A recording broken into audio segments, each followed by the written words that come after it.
Hello there everyone, welcome to my channel. So in this video we will talk about the most important thing in life, how to gain financial freedom. Before we start, I would like to say thank you so much to all my viewers, silent viewers, and supporters in my channel. Thank you for watching my videos. If you are new with my channel and then you like this video, please hit the like button.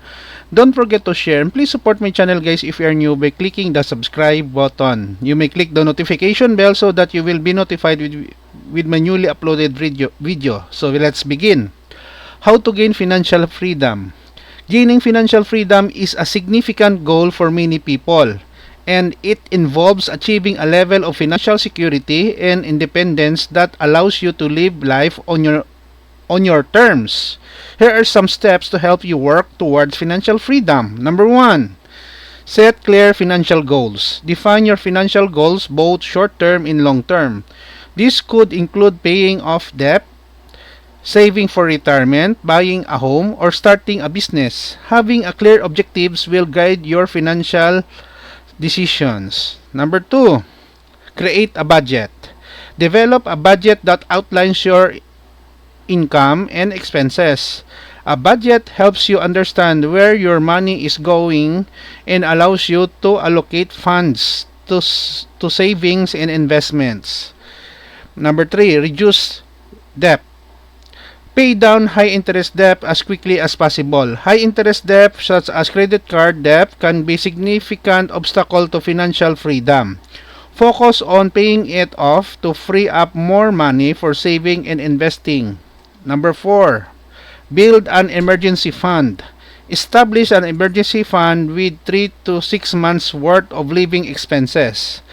This will provide a safety net in case of unexpected financial setbacks. Number 5, save and invest.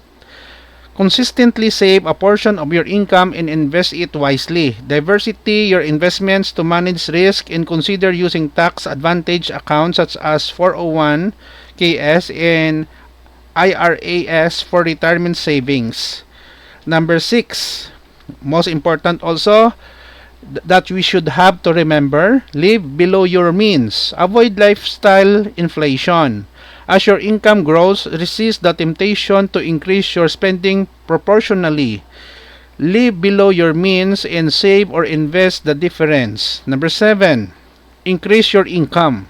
Look for opportunities to increase your income through career advancement, side gigs, or passive income sources like investments or real estate.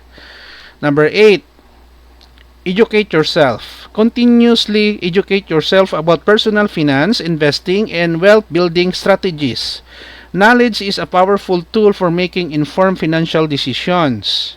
Number 9, protect your assets. Ensure you have the right insurance coverage to protect your assets and loved ones in case of unexpected events like illness, accidents, or natural disasters. Number 10, plan for retirement. Contribute regularly to a retirement accounts and consider working with a financial advisor to create a retirement plan that suits your goals and risk tolerance. Number 11, minimize taxes. Learn about tax-efficient strategies to reduce your tax liability.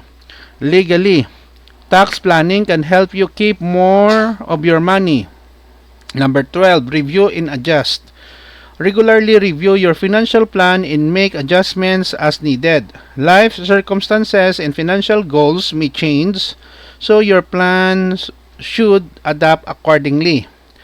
Number 13, seek professional advice. If you are unsure about your financial plan or investment decisions, consider consulting with a financial advisor who can provide guidance and tailored to your situation. Number 14, be patient. Achieving financial freedom takes time and discipline. Stay patient and stay the course, even during market downturns or financial challenges. Remember that financial freedom is not just about accumulating wealth, but also about having the peace of mind that comes from financial security and independence. It's a journey that requires commitment, planning, and discipline, but the rewards are well worth the effort. Okay guys, so this is the end of my report on how to gain financial freedom. I hope that you have learned something new in this video. Thank you so much for watching and supporting my channel. Don't forget to like, share, and please support my channel, guys, if you are new, by clicking the subscribe button. See you in the next video tutorial, guys. This is your friend Jake saying bye bye for now.